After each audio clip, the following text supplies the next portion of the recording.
Hello everyone, Michael here, welcoming you to episode number 12 in our multi-part series involving a thorough consideration of the 18th chapter of the book of the Revelation.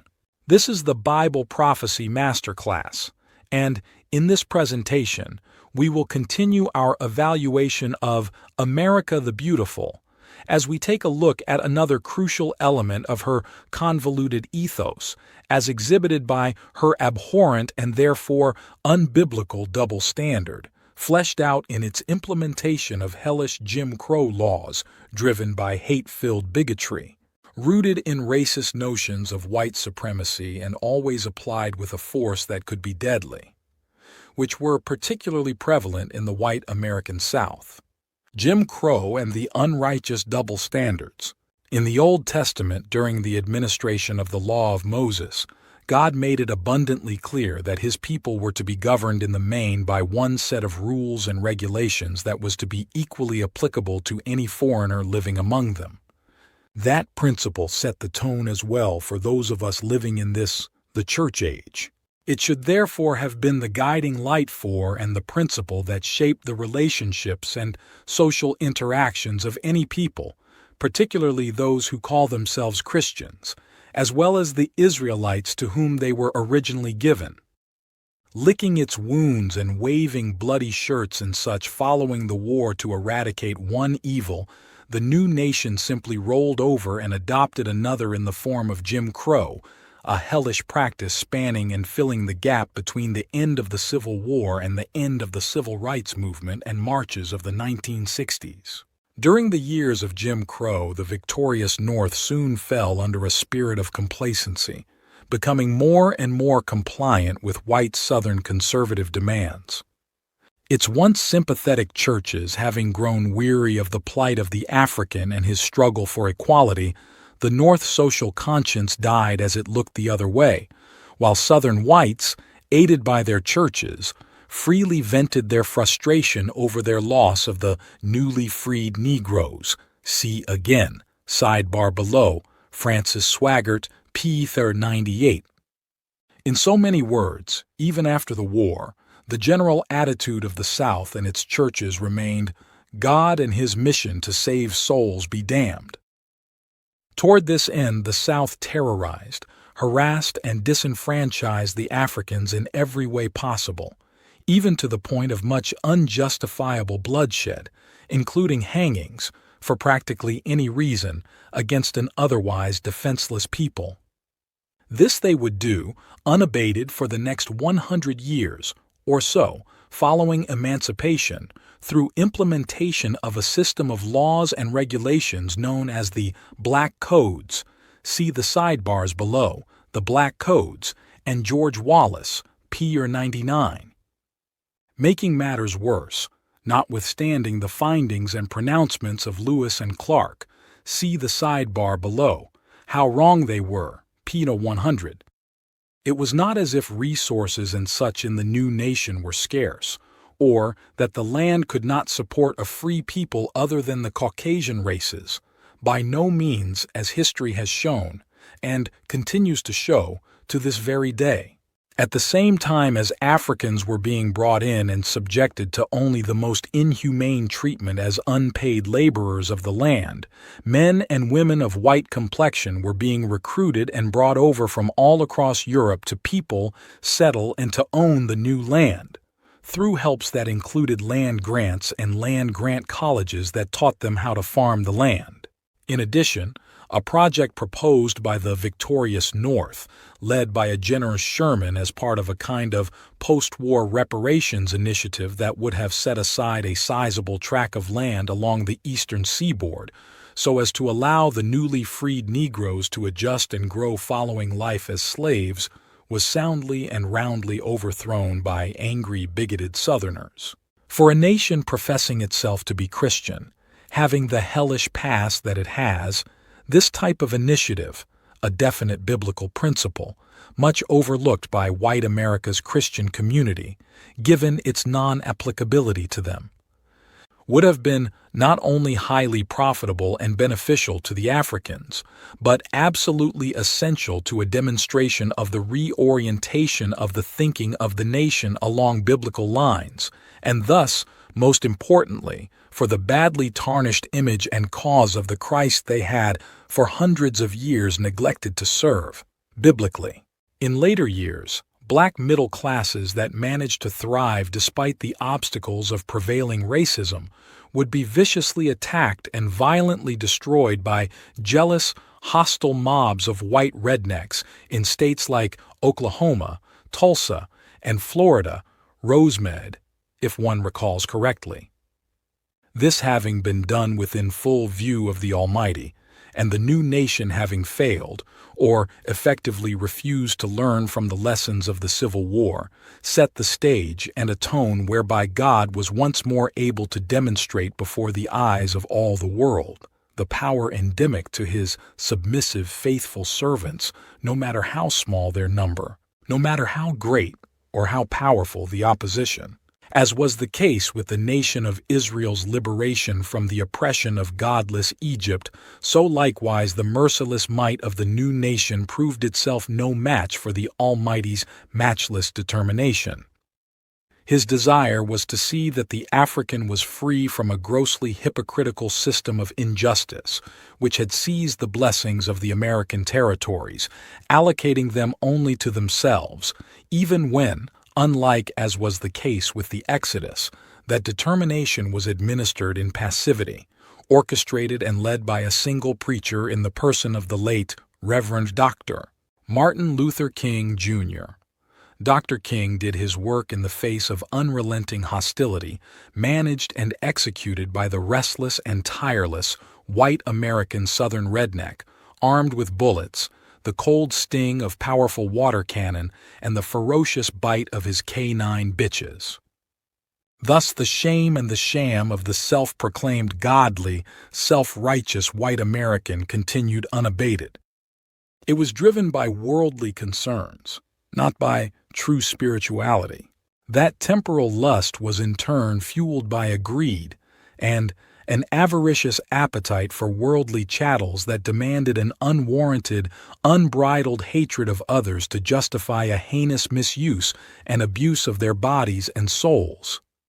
Bolstered on the strength and broad shoulders of patent, unbridled racism roughly 20 years after having returned home from pouncing upon and trouncing the evil, unrighteous Hitler, along with the imperialist Hirohito, Emperor of the Japanese, that shame and that sham was exposed and lay bare for all the world to see, as an era of some of the worst injustices ever perpetrated by man upon men was brought to an end, though not wiped off the slate in its entirety.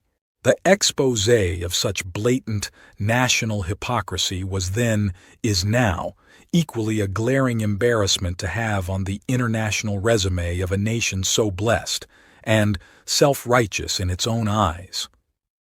It was an especially sickening sight before the eyes of the God of all heaven and earth, who the nation, these United States of America, claimed to serve. In addition, this is an observation which the Reverend King was able to exploit and use to great advantage in his quest to right, and to end the centuries-old wrongs accorded his people by the self-righteous nation, which based its ideals and ideology on a perverted view of the word of the living God. All men are equal. And they taught in theory, except if they are not white, they taught in practice and do maintain even to this very day. In point of fact, the recent election of a black man into the ranks of its top leadership at the Southern Baptist Convention does little to convince informed outside observers of any sincere desire on the parts of white Southern Baptists, for instance, to submit entirely to the will of God, i.e., specifically, to embrace all men, black men, as equals. This convention is an overwhelmingly Caucasian evangelistic orchestration originally formulated around the religious ambitions of Southern slaveholding white Celtic farmers, hell-bent on preaching their brand of the gospel around the world, while at the same time maintaining a devilish grip on their slaves, who were simultaneously deliberately misled and systematically denied the truth of the gospel. With their churches as segregated today and as bigoted as ever, it might be argued, and that rightly so, that even God himself cannot get in. "Behold, I am standing at the door knocking," Jesus said, and is saying to all of his end times churches. See the sidebar, Ambassadors for Christ Servants of the Devil, p. 100. God cannot stomach, nor does he condone, this type of compromise and hypocrisy, particularly in a people professing themselves to be his. Understandably, one may well be wondering, still, is all of this alone enough to qualify America as the Babylon in question, as presented in chapter 18 of the Lord's Revelation? The answer is a resounding, most emphatic yes, if only to the degree that it points to and or underscores the presence of the festering pus of a broader, more heinous sore. A nation of professing Christians, having this kind of legacy, has some profoundly serious underlying theological and spiritual issues. Reread the preface to this treatise. John's profile for her is certainly very much more detailed. Nonetheless, one can and must insist that being the hellish institution that it has been since its inception some 400 years ago, whatever its many good points and or benevolent exterior, built upon a foundation of biblical principles though it was indeed, it can no less easily qualify as a spiritual pariah nation, reclusive, outcast, a pious piranha monstrosity of the sort that God loves to loathe. Piranha, flesh-eating fish, with a voracious appetite that will tear into anything. There is not one element of John's description that does not fit the foot of the United States of America. Today, to a T, remember, God repeatedly reminded the nation of Israel that their selection as the people of God had nothing to do with any supposed righteousness he saw in either them or the nation's leadership. They were, in fact, a despicable people. Jesus said as much of his churches. Multitudes will be rejected and banished to the eternal flames of the lake of fire, in spite of justifiable claims to a lot of good and noble things they will have done in his name. All things considered then, in spite of the fact that Christianity has never enjoyed greater freedom at any time in history, under any other banner, in any other place on earth, the U.S. in God's eyes is, in fact, somewhat, perhaps very much, akin to the Roman Catholic religious harlot out of whose matrix all the Protestant denominations were birthed. America has a reputation for being a Christian nation, although as a country spiritually, it is not in the least a pleasant sight. On high, like the church at Sardis, her churches are stone cold. Like the Laodiceans, she, on account of her lukewarm churches, has the relish, the stench, filth, the desirability of puke. He surveys continuously the hearts and minds of all the men and women, churched and unchurched, Christians and non-Christians, of every nationality, of this, unquestionably, the greatest of all nations. Hence, then, when the following, relative to America now in its modernity, is factored into the equation, real possibility begins to emerge upon which to base and build a case for America being John's Babylon the Great, per Revelation 18. As was stated already, relative to the people who inundate the nation, their thoughts, actions, habits, attitudes, etc., regardless of skin color, God cannot possibly be pleased with what he sees in this country. On both the church and secular sides of the ledger, there may be many good reasons for this, but, for sure, chief among them on the godless, thankless, secular front would have to be 1. An increasing publicly displayed anti-God sentiment, and a mounting animosity for all things not religious, mind you, but for all things Christian, often led by governments and courts at all levels, the basis of which owe their very being to, and are rooted in the unseen hand of God acting in its favor.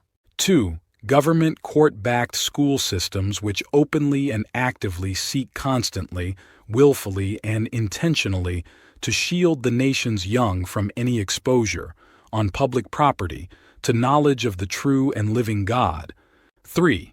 Mounting widely accepted rise in open, publicly displayed sexual immorality, including adultery, fornication, and homosexuality, as well as widespread acceptance of same-sex marriages, both as a way of and as a form of recreation and entertainment. 4. Abortion, extermination, or the outright murder of the innocent unborn for practically any reason, even after a late-term live birth. 5. While being perhaps the primary beneficiary of all the knowledge and benefits gleaned and gained over the past 106 years of educational and technological advances, failure and a wanton refusal to acknowledge the evidence of the unseen hand of a supreme, intelligent designer behind and upholding the entirety of the created order, all that makes up our world and universe, hereby denying him the glory and recognition he demands and deserves.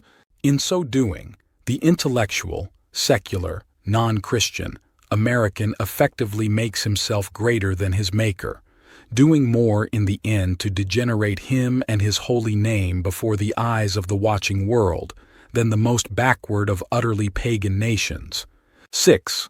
Shameless ingratitude to the Almighty, in light of all he has done to make this nation the standout that it is, taking or giving credit to themselves for a work neither they nor any other people could ever have effected on their own, left to their own devices. 7. The entire world looks to her for guidance in the areas of religion and economics, as well as politics. These are the kinds of things that God cannot stand in any people. Nevertheless, that which makes America a harlot and therefore more so the object of his ire, after the order of Babylon the Great, however, is, ironically, yes, the Church, due to its infidelity to the Son and therefore, by extension, their abject failure, refusal in what should have been their role as missionaries to the world, in the cause of building the body of Christ. It belongs to him, with Bibles aplenty, many wide open in the midst of much quoting, especially in times of trouble or during dark days of uncertainty over the future. It has yet been led, since colonialism, more by secular, worldly concerns than by adherence to the things of God. It is to be presented to him as a portion, all things considered, of all those who make up his bride some day, and yet he cannot get its attention. Thus, he cannot get the churches of the U.S. to submit to his will without the use of absolute force, akin to the Civil War. See the sidebar below, the reckless, foolish new nation, p. 97. Sidebar number 1. Armageddon and Brazil rising. Heady, greed-driven industrialists, led chiefly by ravenous profiteers and gluttonous false prophets at the top of the investment banking sector, aided and pampered by poor governmental judgment and or oversight that was non-existent, have landed us in some rough, uncharted waters, at a most dangerous time in the history of mankind and of these United States. If, as may not have been the case, so much during the Enron MCI WorldCom era, the 80s thrift debacles and bailouts, or the engineered fuel crisis of the 70s, if this leaves us near the throe of some reminder of the Great Depression, what might this signal as well in terms of our proximity to Armageddon? Consider the many and varied assortment of elements of our times that bear simultaneously strange, remarkable, and alarming similarities to those of the biblical prophets, most notably, perhaps, the Book of the Revelation. As of August 22, 2008, many, if not most observers and analysts are ready to concede that the great melting pot may well be on its last leg. Much speculation swirls as to where the next great center of power and finance might emerge. Britain has even been bantered about as a possible contender. Others see China on the pedestal, unlikely as that may be, or maybe not. Again, as of August 22, 2008, NPR radio sang eloquently in tones and overtures extolling exciting prospects regarding a Brazil rising, while at the same time citing, with melancholy, Brazil's counter-melody of many counterbalancing woes, not the least of which is rampant, rabid corruption in government. Amid many other impressive pluses, CBS's 60 Minutes, led by host Steve Kroft, revealed in its 12/12/2010 broadcast that Brazil has surpassed the U.S. as the leading supplier feeding China's ravenous appetite for growth. Other analysts, task observers point out that Brazil has every ambition to become a global superpower in a very short period of time. God, however, begs to differ. The collapse of Babylon the Great promises to create a void that none can ever fill. This regurgitates the question, if not a current power, a potentially emerging power, or an old ancient power reborn, who then is this Babylon the Great? Without question, the world is well on the way to Armageddon, but why can't we accurately identify her? Or can't we? Sidebar, Bertu. A nation with teeth like swords. What generation of any nation has done more to distance itself from the values, good or bad, of its parents than have the young of our day? What generation of men has done, or does more, to trumpet their righteousness as a nation and that of their founding fathers, before God, as the basis for God's blessing upon them, than have the Americans, specifically the white Anglo-Americans? What generation is more prone to remind itself and to profit more from the notion that war is good for the economy than do the Americans?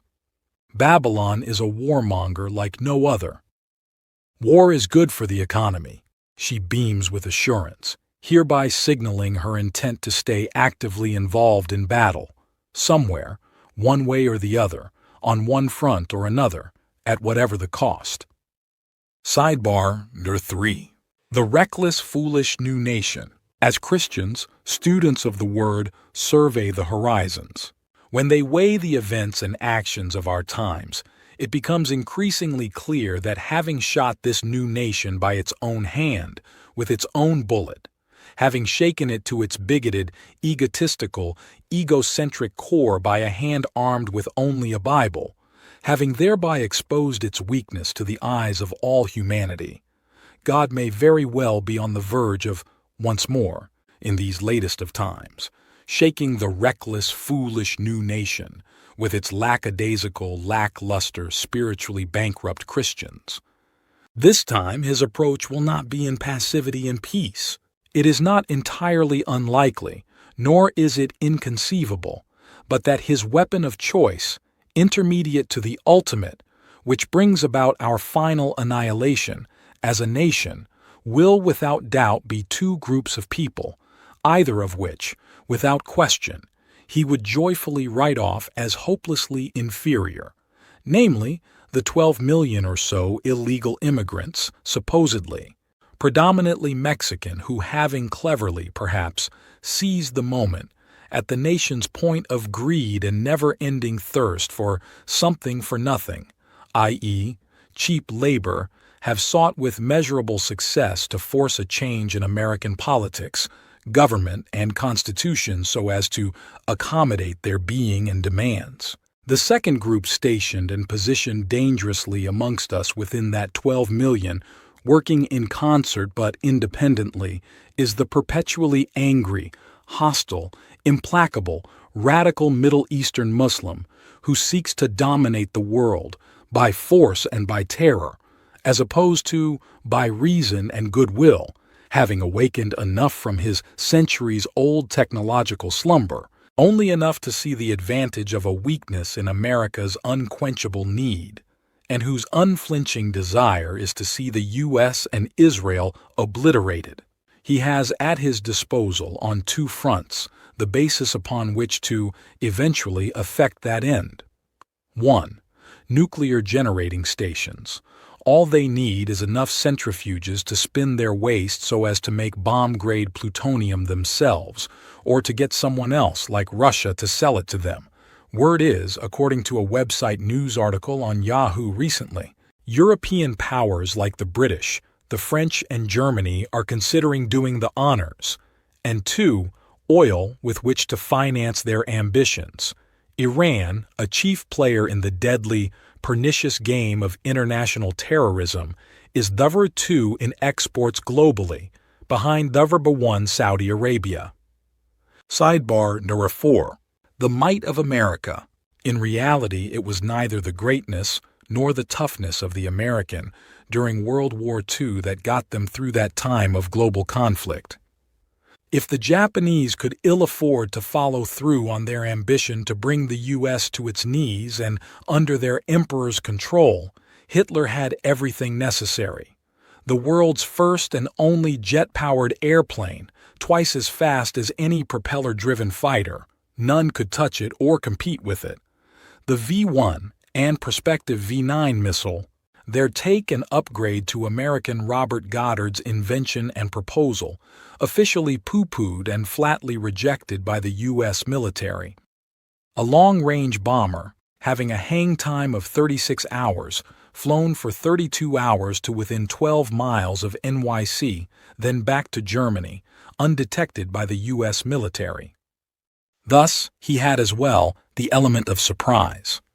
Perhaps, however, the biggest feather in his cap, particularly after driving the British out of Finland, giving him free access to the heavy water he so craved, was Einstein, the Jew. It was his mind, more than that of any other physicist, which served as the key that unlocked the door to thermonuclear energy. Albeit, God be thanked, on American shores as opposed to those of his German homeland. Not realizing his value and future, Hitler put a $5,000 price tag on his head, payable to anyone bringing him in dead. With all these perks and benefits fully developed and at his disposal, nothing could have stopped him from taking the world he envisioned would one day bow to his master race. But for their combined bungling and Hitler's inability to predict the future or to foresee his own destiny, as well as his inability to accurately gauge the usefulness of new ideas and machines at his disposal, America, together with the world at large, would be a totally different place, at this hour, subject once again to the will of foreign powers. The might of the U.S. notwithstanding, she virtually aided the enemy through her own propensity for bungling and gross miscalculations and mishandling of intelligence, or information, on a scale as great as that of her mortal enemies, whom, obviously, she completely misjudged. Sidebar Year 5. Francis Swaggart. A recent broadcast aired and heard near Wichita, Kansas on August 30, 2013, 10:45 a.m. over the Sun Life Broadcasting Network, run by the Jimmy Swaggart family, illustrates the determination of white Southerners to play down and or justify the evils perpetrated by whites against blacks and others. Blacks are slaves to hatred. All the participants in the program agreed, led by Frances Swaggart, wife of Jimmy Swaggart. That program was Frances and Friends. She ended the program that Friday with the promise that she would be back on Monday, September 2, 2013, to give the nation and the world a lesson on slavery in America, and in turn, by inference, addressing and straightening out the misnotion of an America founded by white men who suppressed blacks. One of the younger Swaggarts interrupted to interject his authoritative observance of hatred in the eyes and faces of all blacks he saw in attendance at President Obama's inauguration. Wonder why that hatred was there. In subsequent broadcasts, Mrs. Swaggart and her cast went on to stress her determination and intent to justify, based upon revisionist history or American history rewritten to fit a white Southern worldview, never to rectify the injustices she knows that she and the whole of the white South have accorded to Africans and American Indians. Blacks just need to get over it, she lamented with reference to African America's prevailing determination to seek justice, inferring openly and without equivocation that neither she nor the white Southerner, Christian or otherwise, will ever allow that to be. There were and are no inequities in the educational systems of America based on race, she stated. Having grown up poor, her white skin afforded her no special privileges that were not open to blacks, Hispanics, Indians, or Eskimos. She lied and assured the public around the world. This logic parallels that of the likes of Dr. John MacArthur, voice of the Grace to You broadcast. Contrary to and contradicting Mrs. Swaggart's claim that African Americans have always profited from the same educational opportunities and experiences to which she has been privy, white Southern Christian radio commentator, the late Ben Hayden, based in Chattanooga, TN, commented in his most recent broadcast, Sunday, 11/10/2013, about first-hand observations of patent discrimination and inequity promoted by bigoted whites, who saw to it that white schools were equipped with new, up-to-date textbooks, while black, Latino, and other minority schools were served only outdated textbooks, hereby ensuring that all minority students were as a whole and as a class educationally behind or inferior to their white counterparts. Mr. Hayden appears to be one of the few, if not the only white Southern Christian willing and daring enough to step out and speak publicly against the wrongs he knows to have been and are still being perpetrated by white Americans against blacks, in particular, and other minorities as well. Sidebar number 6. The Black Codes. The Black Codes or laws were the backbone of the Jim Crow system. They created a double standard by which white bigots sought to limit and set severe restrictions on the upward mobility of the African, depriving him of any hope or prospect of excelling socially, educationally, politically, and economically. Thus, the new nation under God, contrary to the express teaching of the Scriptures, such that the people of God, with only the rarest of exceptions, were to have one law for both themselves and for any Gentiles who chose to live among them, sought to operate under two sets of laws, one for whites and one for blacks, each hatched and set in motion by whites only. Hence, for 1 century following emancipation, when all men should have been free, the new nation was one of, in God's eyes, the unsightly double standard. In addition, one might well argue that, during those years, before and beyond, white America has tried in vain to endear itself to the service of two masters, one God, the other Mammon. Clearly Mammon has been their God of choice. Sidebar 7. George Wallace. This man was an arrogant white Southerner, a fervent racist, a committed bigot and segregationist who was also governor of Alabama in 1963. As such, he made the following statement as he blocked the door of Foster Auditorium on the campus of the University of Alabama in defiance of the federal government's efforts to desegregate Southern white schools. In the name of the greatest people that have ever trod this earth, I draw the line in the dust and toss the gauntlet before the feet of tyranny. And I say segregation now, segregation tomorrow, segregation forever. An oxymoron if ever there was one, given that his own words and actions were cold-hearted, calculated acts of tyranny. Sidebar. How wrong they were. Interestingly, Lewis and Clark are said to have valued the land as worthless, from sea to shining sea. Modern physicists and scientists, as recently as 125 years ago, jointly thumbed their erudite noses at the mere thought of there being substance in the world of the unseen, as of Oros 6, 2013, much less a God who created everything there is, out of nothing. None saw the basis of all that is substantive and quantifiable as being in the realm where one cannot see, even when their own eyes and empirical evidences were proving otherwise. Remember, successful, prominent men in business and industry jointly concluded in the early days of the 1900s that there was nothing new to be discovered or that could be invented. There were no new plateaus upon which to climb. The world around us has nothing more to offer, they concluded basically. How much more wrong could an arrogant people so educated have been? Sidebar number 8. Ambassadors for Christ, servants to the devil. Is it not a striking coincidence that, with the supreme Holy One of the Jews as its professed God, and his word as their guide, peaceful resolution, within this first-of-its-kind nation, for the eradication of the ignominy of its humiliation of the African through the twin horrors of slavery and later Jim Crow legislation, could not be reached as much through reason as by war with itself, or with the ballot as easily as with the bullet.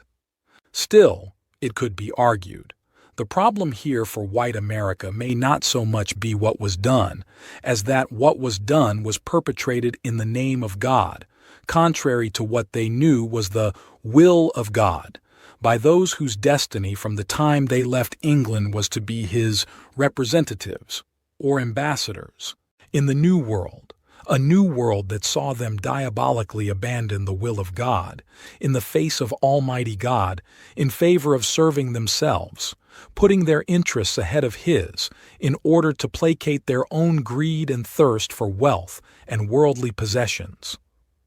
Hereby, as in the case of Catholicism, the God of the Bible was and still is subtly, perhaps, yet grossly misrepresented among them.